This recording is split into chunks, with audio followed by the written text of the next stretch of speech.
Hey, welcome to the Cam and Otis Show. This episode, Army veteran, cop for a little bit longer. Hopefully, I'm not letting the cat out of the bag there. You're good. As I said that, I was like, oh, crap. Entrepreneur, podcaster, and just all around good dude, Matt Cubbler, joining us today. Matt, good to see you, man. Brother, I appreciate it, man. Thank you for having me on. I was excited to get the offer. Yeah, it'd be fun. I always love chatting because you got such a wide range of things. I mean, I didn't say this in the intro, but those of you who are watching on the YouTube, there we go. Slide your head over just a little bit there, Matt. Look at there, Matt Cubbler for state representative. Yes, he was a one-time politician. So you know, if here's the way I'm coming up with my thing with Matt. If you got a question about something in life, I bet you Matt might have either he's done it or he's got a guy. Would you say that, Matt? Yeah, I am I'm a sourcer of information and of people. So I don't ever like to be stuck in any situation. So I'm either going to get myself unstuck or I know someone will help me get unstuck. So those is really the fundamentals of how I live my life, because ultimately I'm gonna find myself in a position where I feel like I'm stuck. And that's just the way life works. So I always try to find and source out those avenues out of being stuck. Yeah. Well, I love it. And you know, what I want to learn about a little bit about is how you jump from, I mean, because to go from Army to cop, that's, you know, not that unusual. But whenever somebody jumps into the entrepreneur space, I'm always curious where, you know, what was the catalyst? What was, you know, did brother-in-law call you up? Was it, I can do this? What was it that dropped you or you know, whatever action verb that might be dropped you or you took off into the entrepreneur space? Well, we have to, it's a funny story. So, and I do lead that with a funny story. That's like my thing, because there actually usually is a funny story behind everything that happens to me. So growing up, I grew up in poverty. My dad left when I was 9 months old. I was a single mom. Brother was autistic and stuttered in a very urban environment out in suburban Philadelphia. And I didn't know this at the time, but I was an entrepreneur my whole life. I didn't identify myself as such. I was more of a survivor and a problem solver, meaning that I was trying to figure out how to have some money in my pocket. But I mean, I did everything from at a very successful hall pass forgery business in high school. I was a minor league marijuana dealer. I was I could guarantee a grade for a term paper if I wrote it. And you paid for the grade. And if I was wrong on the grade, I would refund your money in full. Hear that, folks? Guaranteed service, guaranteed. But I never thought of myself as an entrepreneur. So when anybody would, I was like, no, hell, I'm not an entrepreneur. I'm none of those things. And I went in the military after receiving an appointment to the Coast Guard Academy. So I was also a rebel and still am today. So I had an appointment to the Coast Guard Academy, but I also knew that while I was a 4.0 student and highly intelligent, I was also a smoke and mirrors guy. I didn't retain knowledge because I didn't need to. I found loopholes to everything. So I found a way to get straight A's without having to really learn anything. I was an information dump guy. So I knew that if I went to the Coast Guard Academy, I was going to get exposed as a fraud. So I enlisted in the Army. And on my 18th birthday, not really 100% sure that was the right choice, but it was the one that made me sort of like sprout my wings as a man, right? Mm-hmm. But I didn't know that the enlistment pretty much washed away the appointment. The minute I swore my allegiance to the United States of America, my appointment went bye-bye. So I didn't have a plan B. And it wasn't until I started my bodyguarding business in 1999, Blue Line Protection Agency, which doesn't exist anymore, but that I really realized that I kind of always have been an entrepreneur, that I really enjoy the freedom of being me and not having anybody tell me what to do. And if you would look at my career of 32 years and actually 34 years, it'll be between military and law enforcement. It doesn't seem like the right avenue to go down, being the guy that goes against the grain every single time. Entrepreneur fits me perfectly, but 34 years of rules, regulations, and uniforms probably isn't the greatest. If somebody had to plan it all out, who is Matt Cubbler and what would he be best served in, that was probably the alternate route that most would choose. But it was that, when I've always been that. So when I really became an entrepreneur, like a full on, like risk money, all of that, was another funny story. A friend of mine who I grew up with, who's no longer a friend because he stole a couple $100,000 from us, but he called me and said, and it was supposed to be one business turned into another business. The first business was this camera. There's a piece of technology that basically it creates like a pole, a very sturdy structure, but it's zipped together through 3 pieces of metal that collapses itself into a box, like a Pelican box that you could take anywhere and you could have lighting and camera anywhere. We were going to buy that company. And my buddy talked me into doing this. And so I borrowed $150,000 from a guy I didn't know very well. And we were going to buy that. Turns out there was so much debt that company had that we would have never been able to even get it out of debt with the purchase price. We would have been assuming the debt. So we bailed on that. And we ended up buying this other company that was in shambles called Max Out, which is what we ran for the last 12 years until COVID. And that was a fitness gym type business, also with technology that we had bought. And then we developed that technology further to 3 more patents. And sadly, COVID took our brick and mortar gym business and destroyed that, but we still have the manufacturing company and the patents that we have. So that's kind of how it all started. That's where, the long story short, that was my catalyst.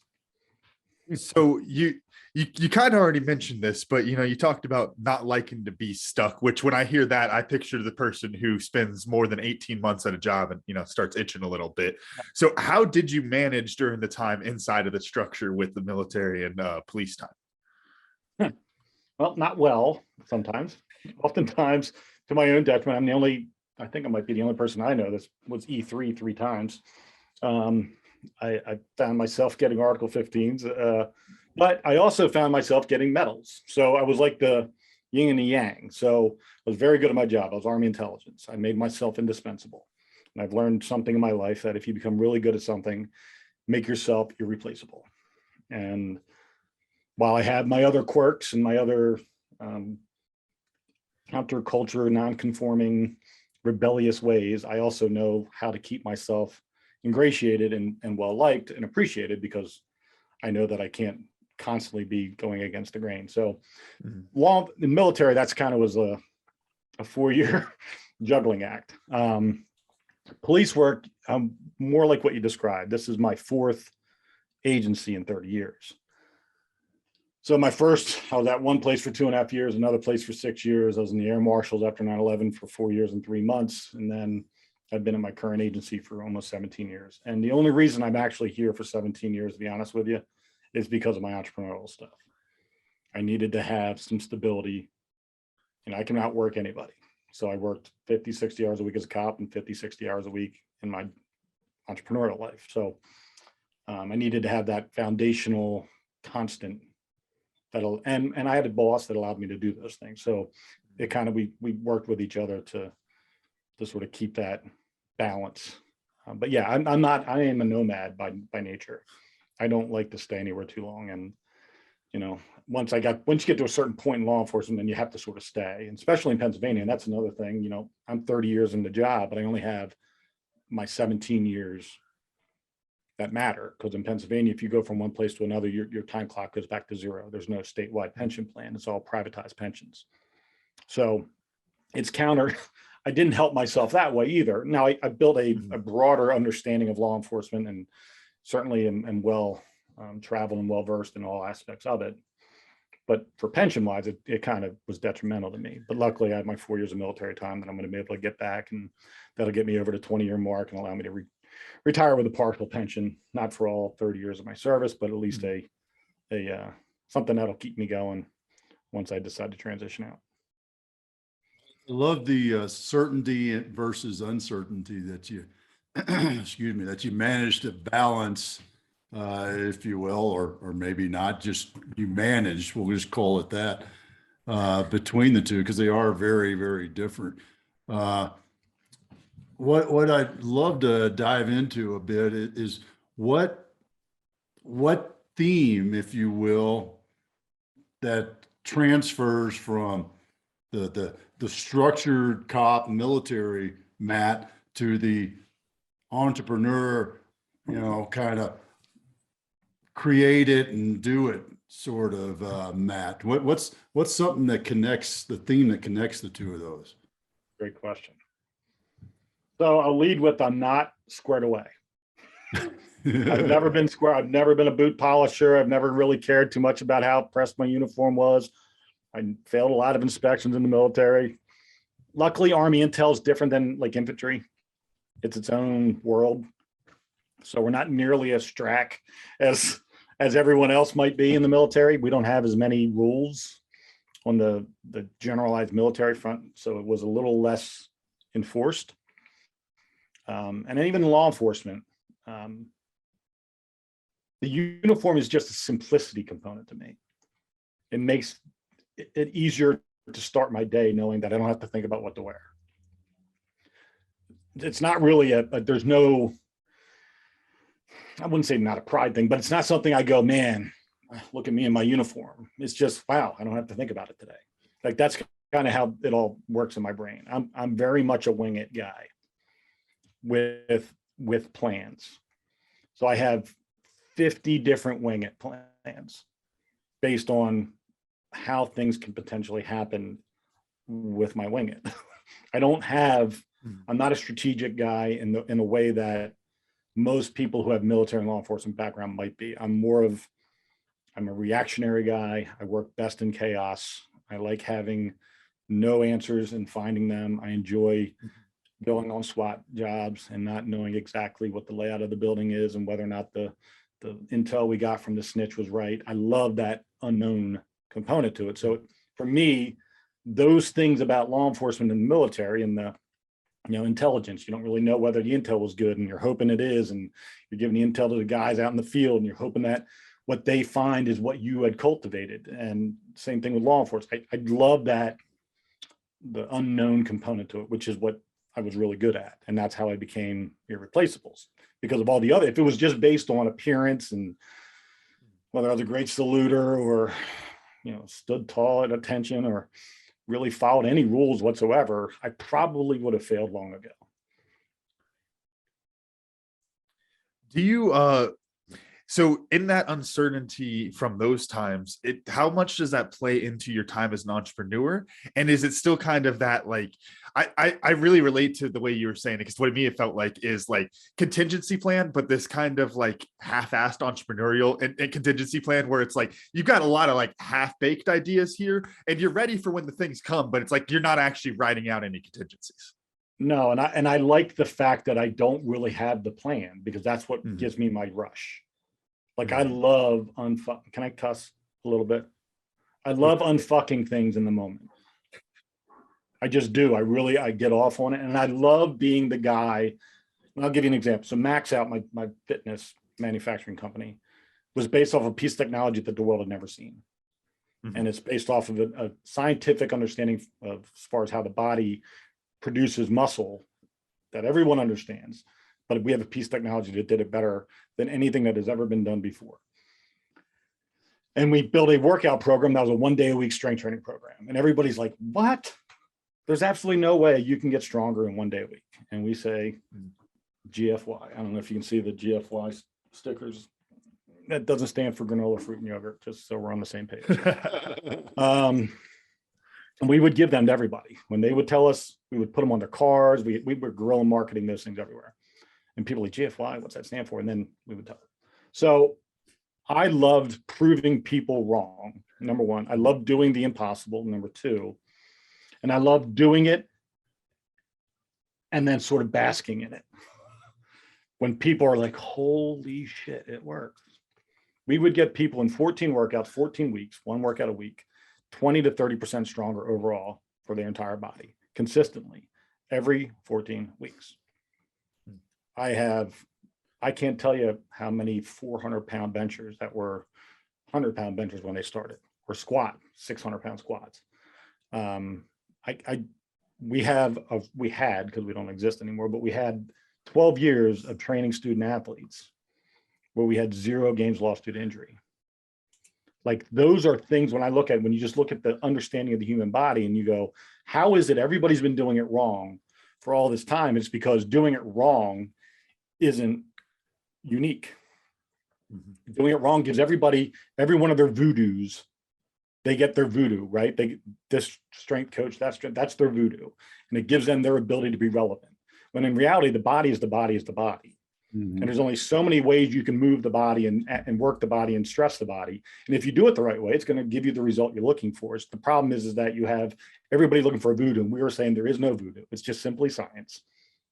And we're going to deliver science. And that was 12 years of people saying there's no way your business is going to work. It's a niche. Every gym owner would come in like, yeah, it's a great concept, but I don't see it working. Well, that's the 12 years. The only thing that stopped us was a global pandemic and a government who decided to, shut us down. And Go ahead.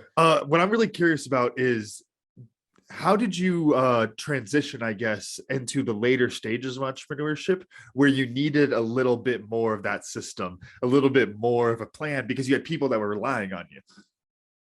Yeah, it was counter me. Like, it was very much not. Max Out was the thing that challenged me the most because it was a system. It was a formula. It was a structure that had no deviance from it. There was no throwing my own Matt Cubbler into it. Even though I was the founder and creator of the program, I didn't write the science part of it, but Max Out was mine. And I brought in the smartest man in the world in the human body, Mike Barwis, and he trained me in everything he needs to know. I get people, I help, he's the guy that does it all, but I've learned how to do it. I've gotten people that were not walking. I've gotten people who had paralysis, moving that muscle, that body part. I've had people that were in comas and neuromuscular, neurological disease using their bodies again in ways that no one's ever done before. And it was all because of Mike Barwis and our technology. So what caused me to rein my desire to say fuck it in was knowing what I didn't know and embracing that, and then going, how I think this is the one thing that can actually rein me in, because I know I'm helping people directly through my understanding of a scientific formula, that if Matt Cubbler doesn't throw in something to the mix, it's going to work perfectly. And then I became the face of that, which allowed me to then sort of have that, whether it's a glory thing or an ego thing or whatever, that allowed me to have that feeling of accomplishment, that allowed for that part of me that wants to go out and stand out as the rebel, allowed me to stand out as the guy that wasn't for the first time. I think that's so big, because a lot of people don't recognize, as a leader, as the CEO in different organizations, is that in the different stages of entrepreneurship or of a mature business, that CEO, you can't transfer them to the other one. The guy who's in charge of freaking GE right now, probably not great in a startup environment. But if you took, a Matt Cubbler and threw him on top of GE, you're probably gonna be struggling just as much as you would the other way around, because there's different skill sets that are involved. And I think it's an important note there, Matt, because you recognized it. And I think that's a hard thing to do as the person in that setting, to recognize where your skills really are and where they aren't. And then being like, okay, hey, I might be the startup guy. Like, I might be the first 5 years guy and then not touch the business again because I'll ruin it. And I don't want to ruin my baby. Yeah. And I think, one of the things that I pride myself on is my self-awareness. I've never been a surprise to myself. It's not like all of a sudden I was like, wow, I didn't know I was like that. I've literally been me for 51 years. I have not changed. There's not been any deviation from Matt Cubbler in my entire life. And I'm proud of that. Whether you like me or not, or I'm too much for some people or whatever, I'm proud of the fact that I'm me. And I haven't changed for anyone. But what I realized when I became an entrepreneur with Max Out is that there was a piece of me that wanted to obey the rules a little bit. But I'd never really found the thing that was worth it. I never found the thing that caused me to go, all right, I'll do this. This makes sense.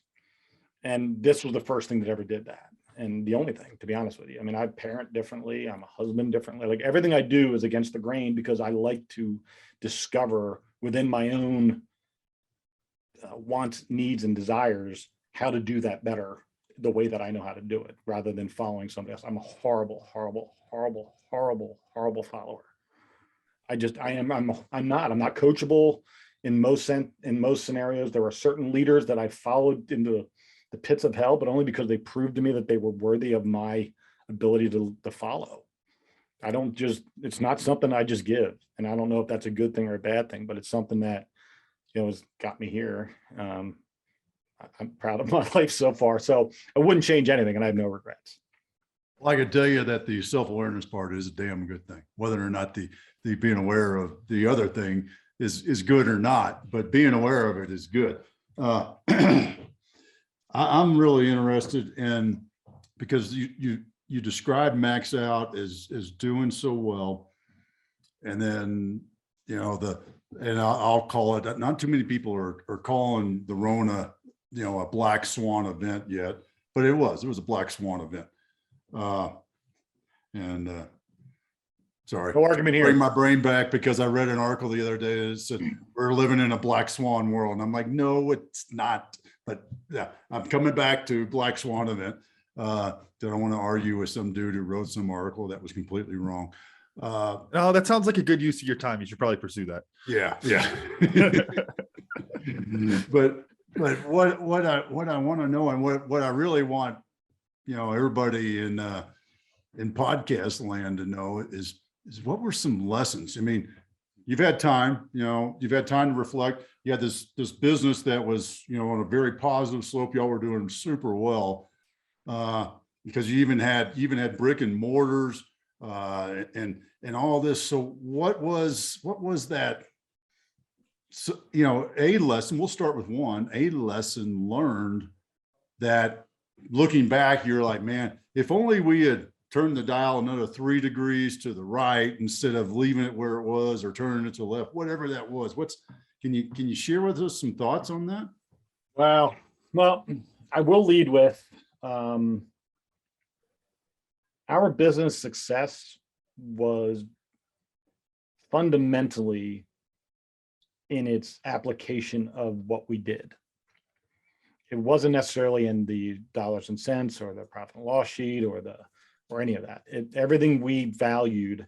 And I think that's where I'm lucky enough. My business partner, Jason Griggs, is an amazing guy. And he's the funding arm of our business, and he has the capability to absorb some losses. So, and he's a guy that at his core just wants to help the world.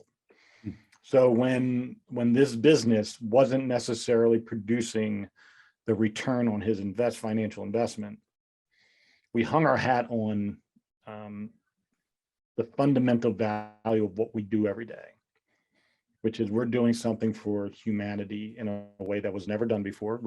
We created a way of training the human body and preparing the human body and fixing the human body that has never been done before. And that in and of itself was a gigantic success. And then the application of how that spanned across from 13 to 18-year-old student athletes in high school to college athletes to professional athletes to average everyday mom and dad who just want to stay healthy in their life to people who physically couldn't use a body part or their whole body, and getting them to then be able to do so. So those wins on a daily basis were like, it's like a drug.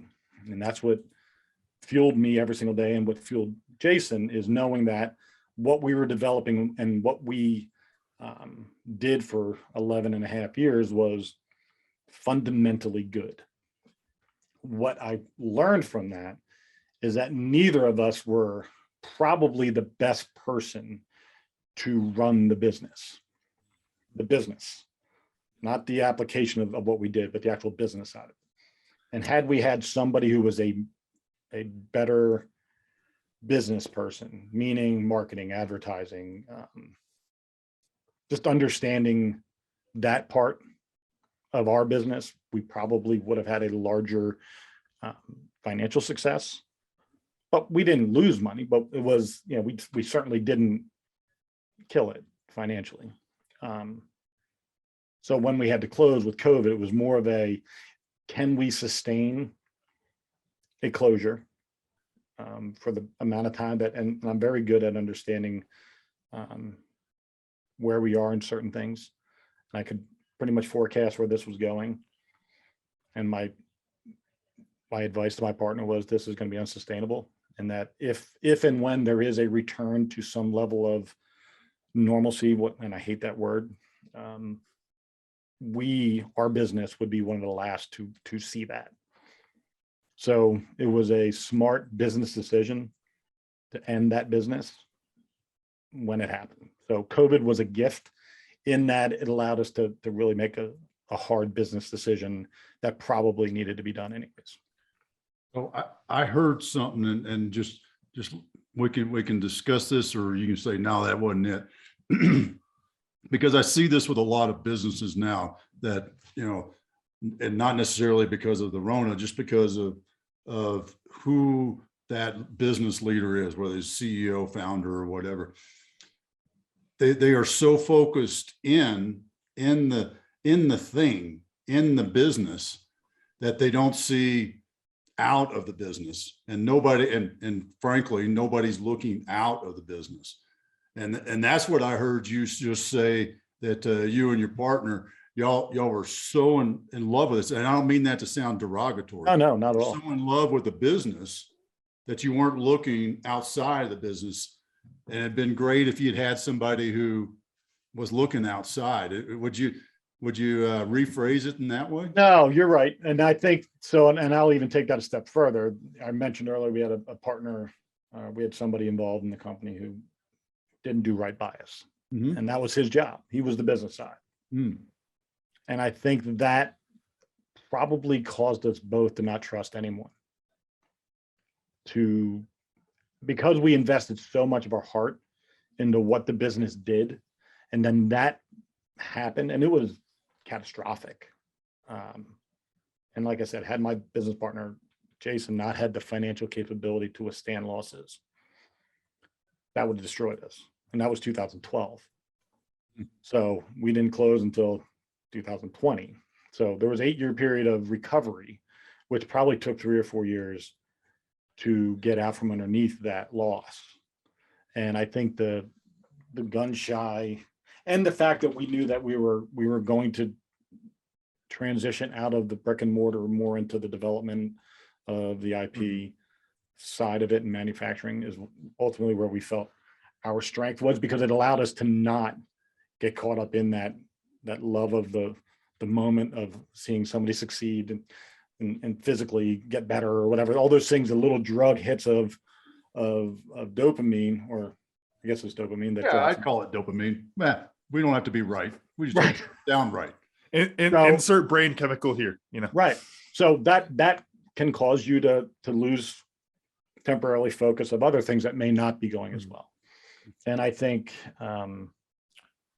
timing, had we decided we were going to franchise too. I mean, I didn't even mention that. We had it down, and I actually pulled the plug on that. Once I saw I built a program, a franchisable program, and we were a franchisor, we had all the legal documents done and all that. And I realized that what I did, and not intentionally, maybe subconsciously, I wrote it so that the only people that could be successful inside the building was me. I only wrote for someone like me. Like, they had to have that founder mentality that I'm all in and I believe in every aspect of this mentality. And it was unreplicatable.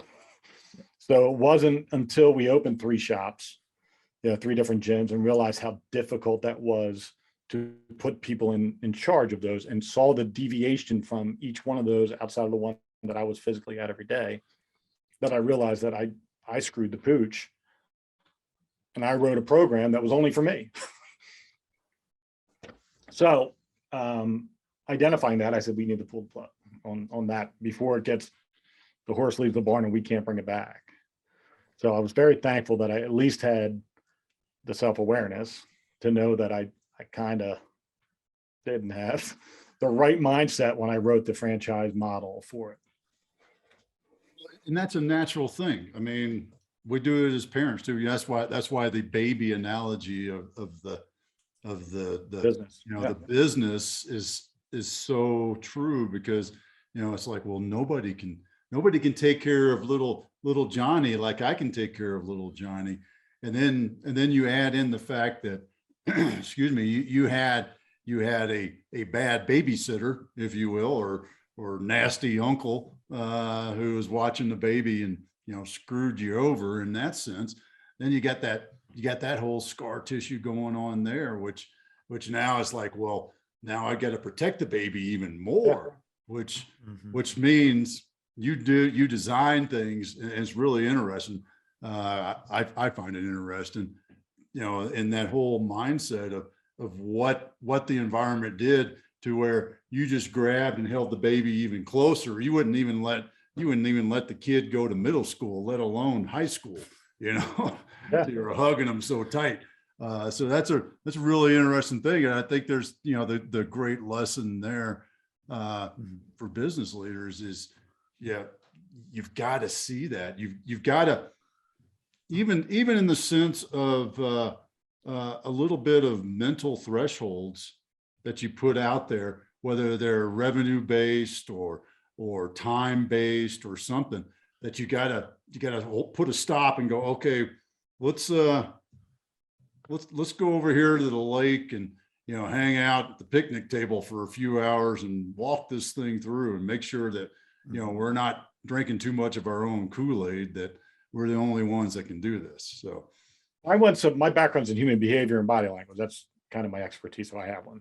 So I even went so far as to write up a profile, like a psychological profile that had a testing component to it that was based off of, my buddy owns a company that has one of the largest DISC and behavioral trait profiles in the world. And so I was using his technology along with what I created as the profile, and people would have to take a test in order to find out they were a qualified franchise operator. Like, I went that deep. So it was wrong in right in the fact that I actually figured out more about myself, because I was doing this basically writing about me, but wrong in the fact that it was not a replicatable process, that I couldn't find 50 Matt Kubblers. They just don't exist. And nor should there be 50 of me. You know what I'm saying? Like, yes, I agree with you there. I don't know why I would even have that thought but I did, that's even the right thing. Only because I knew that how passionate I was. So why not have the founder's passion, find that in someone else? But it was wrong. How have you changed your perspective on that? Because as much as, you know, we kind of got to the exaggerative side of that there, talking about franchising, having 50 of you, that's something that I can really relate to with my entrepreneurial days of, and for me, it's very specific of, I was working farms, doing all of the work. And then now my back has gotten so bad that I physically can't do that. And I find myself, when I talk about those business plans, I'm like, I just need a Camden. I just need some 22-year-old who's just motivated and can just go dig the holes for me and go do all that kind of stuff while I do the business stuff. So how have you breaking out of that looking forward? Well, I'm retiring. Why didn't I think of that?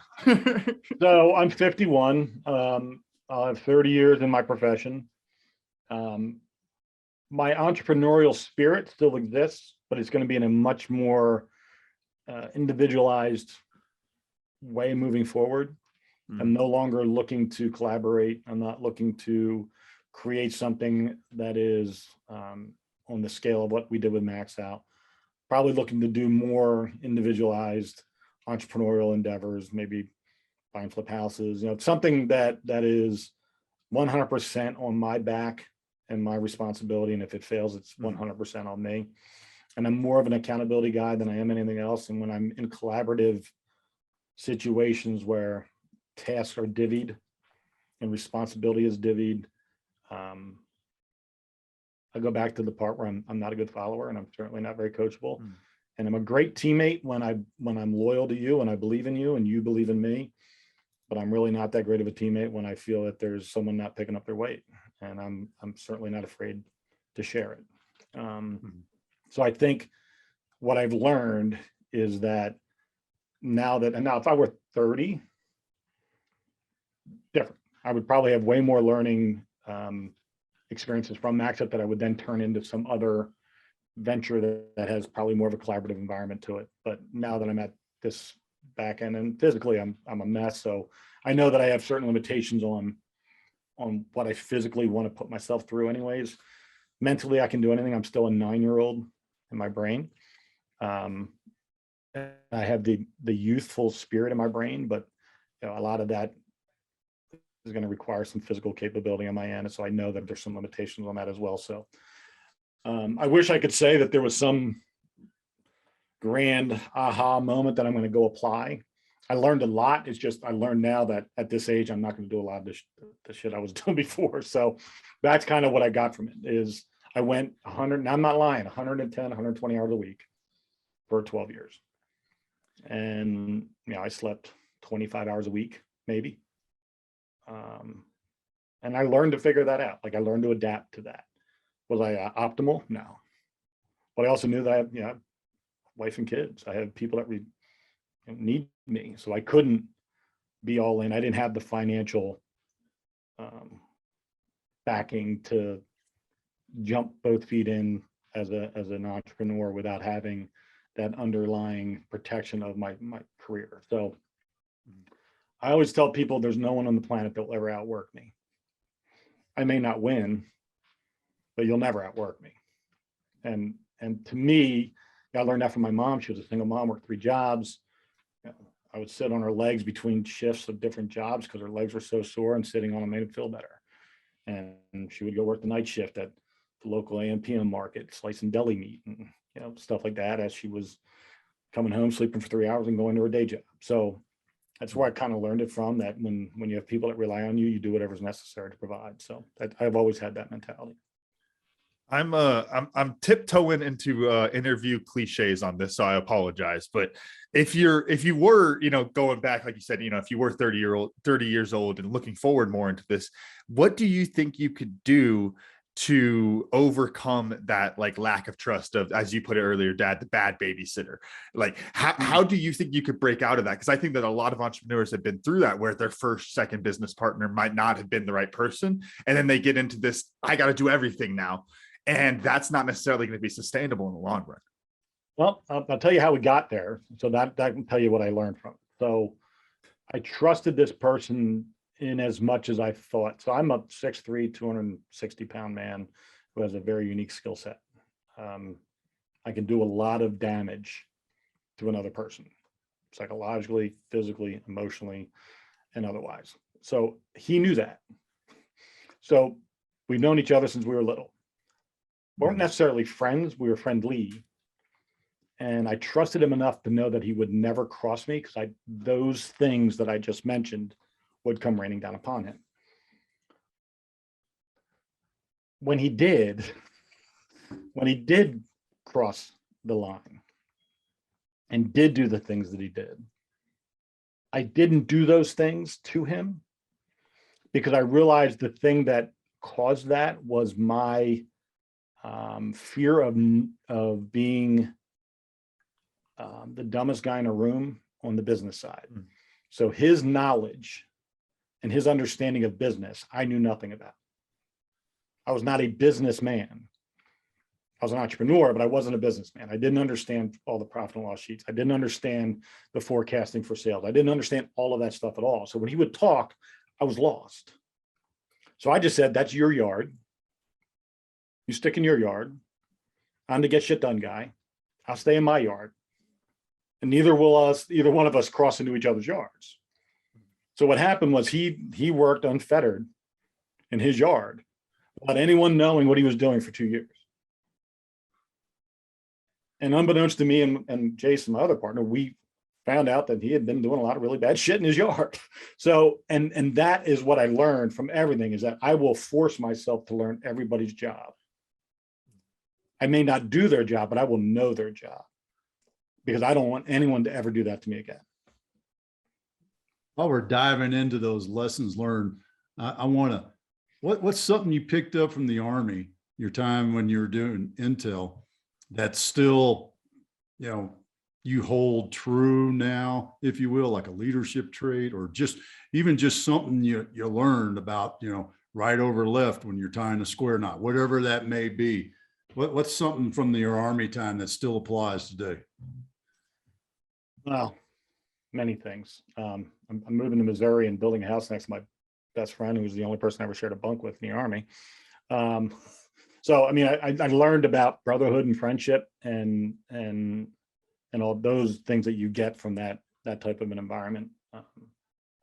But as far as like things I use today in my daily life, intelligence gathering is a process of being aware, right? There is the SIGINT side, there's the human side, there's the ELINT side, there's all the different ways to collect intelligence. But at the end of the day, it's being aware of what your capabilities are, capturing information, analyzing that information, and then disseminating that information. So for me in my life, I literally do that in everything I do. I take every one of my sources or my resources and I gather information. And then I analyze all that information as quickly and as efficiently as I possibly can. And then I disseminate that information when needed. So as an Intel analyst, that's what I did every single day. And I still have that mindset of every person, every environment, every interaction is an intelligence gathering moment.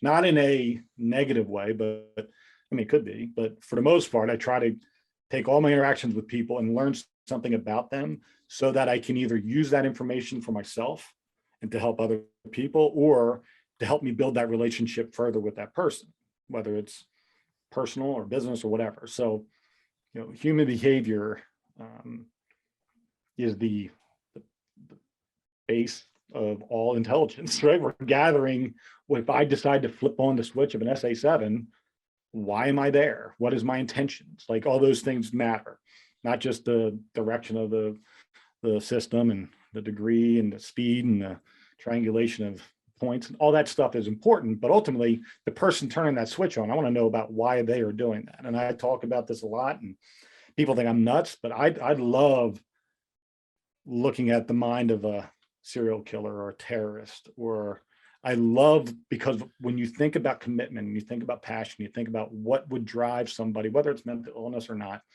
but what would drive somebody to be that committed to something. And I reverse engineer that and go, how could that be possibly utilized for good? And is there a way that I can capture some of that? Like, what are the things that make somebody want to put on a suicide vest and walk into a crowded cafe in Tel Aviv and hit a button? Like, what causes somebody to do that? And I like learning about that stuff. And I think some of the most twisted, weird, messed up environment scenarios, people, are some of the best ways to learn about the extremes of human behavior. Because the average everyday interaction, people are so closed in and closed off that you don't get a whole lot from people a lot.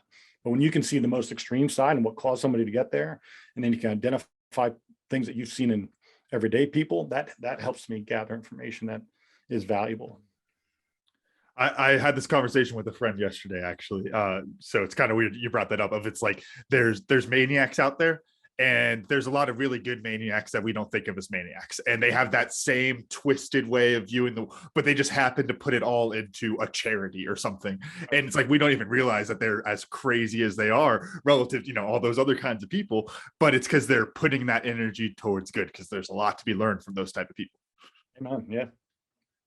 Yeah. And I was thinking about, I always dove in a little bit different way. For me, it was always, and still is, what's the root cause?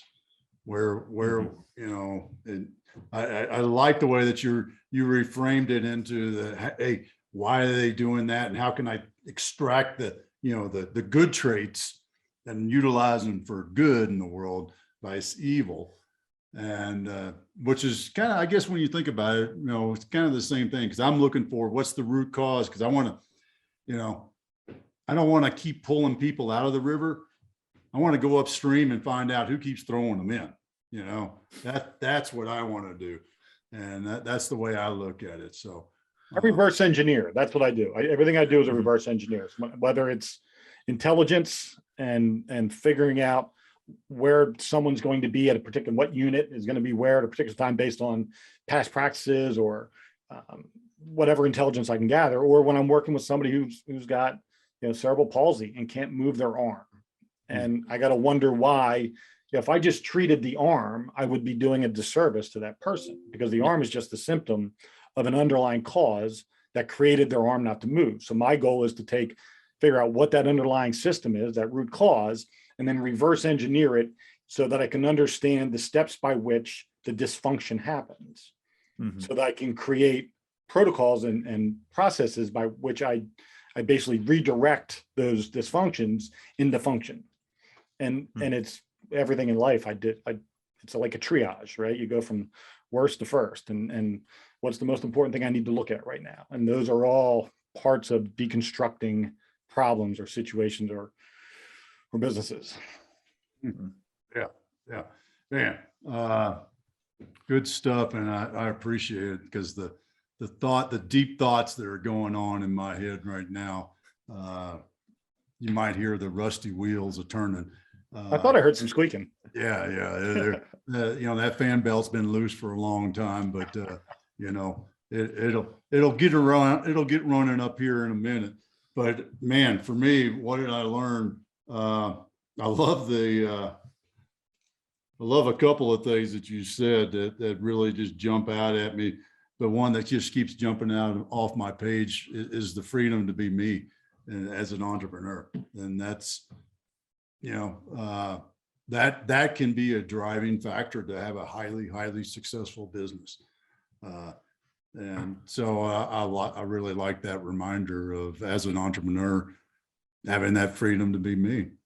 So Camden, what'd you learn? Well, I was going to say, stay tuned for the second hour of the episode where we dive into serial killers and mass murderers and all that kind of stuff, because we got a whole another rabbit hole to go down right there. Oh my gosh. For a second, I thought you were going to chase that rabbit, not cut it off. But no, what I learned today was, Matt, you said this earlier. I loved it. Hang your hat on the fundamental value of what you do every day. This reminds me a lot of our work with Tribe and Purpose, of like having that idea of your purpose so you can get moving every single day and use that as motivation. Because even if you're not accomplishing an outcome that day, if you are still fulfilling that fundamental value, that purpose, then it's a good reason to keep going. Great, love that. Matt, what'd you learn?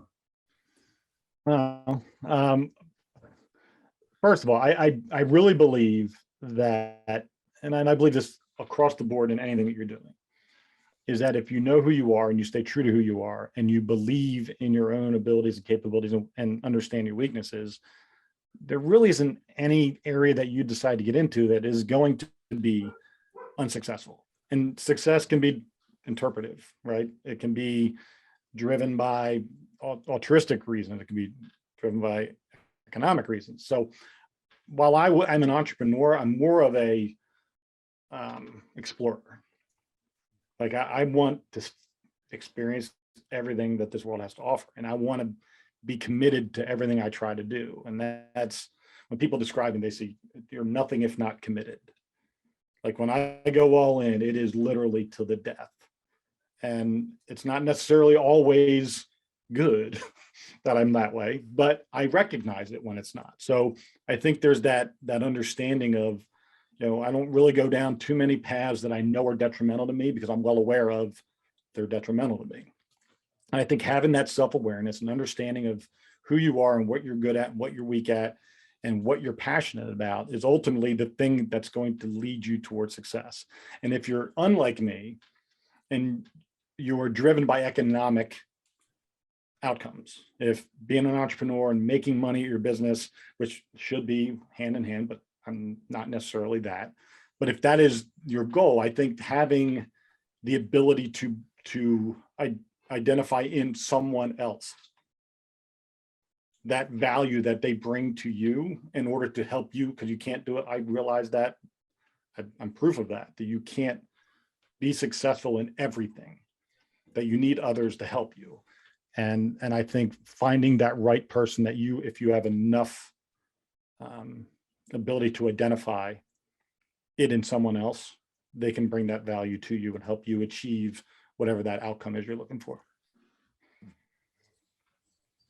How do folks get in touch with you? I know you got, I'll set you up for, tell us about your podcast. You know, give us a little, what's going on there, and how do people follow up with you? Well, you can go to my website, mattcubbler.com, mattcubbler.com. That's where you'll find everything about me, my book that I wrote, my career, leadership programs, mentorship programs I do for youth, and also the podcast, 2 Dates and a Dash podcast. For those that are wondering what that means, your life's made up of 2 dates: the date that you're born, the date that you die. Those are the 2 dates, and the dash is the life that you live. The podcast is pretty much a conversational podcast featuring people who've really lived the living shit out of their life. Like, that's really all I care about. I want to hear a great story from somebody who really has lived the hell out of their dash. And you know, I'm not on many social media platforms because I've been banned from most. We can go down that rabbit hole another time. But I am on Instagram at Matt Cubbler. If you want to follow me, you can send me a request. And my YouTube channel is, again, Matt Cubbler. Man. Hey, we really appreciate some great lessons there, and thanks for your time this morning. Camden, run us out. All right. Thank you all for listening to today's show. Special thanks to our guest, Matt Cubbler, for joining us today, and our sponsor, Tribe and Purpose. Find your tribe, find your purpose. You can check out recent episodes of The Cam and Otis Show on Spotify, Apple Podcasts, wherever you get your podcasts, and check out a full archive at thecamandotisshow.buzzsprout.com.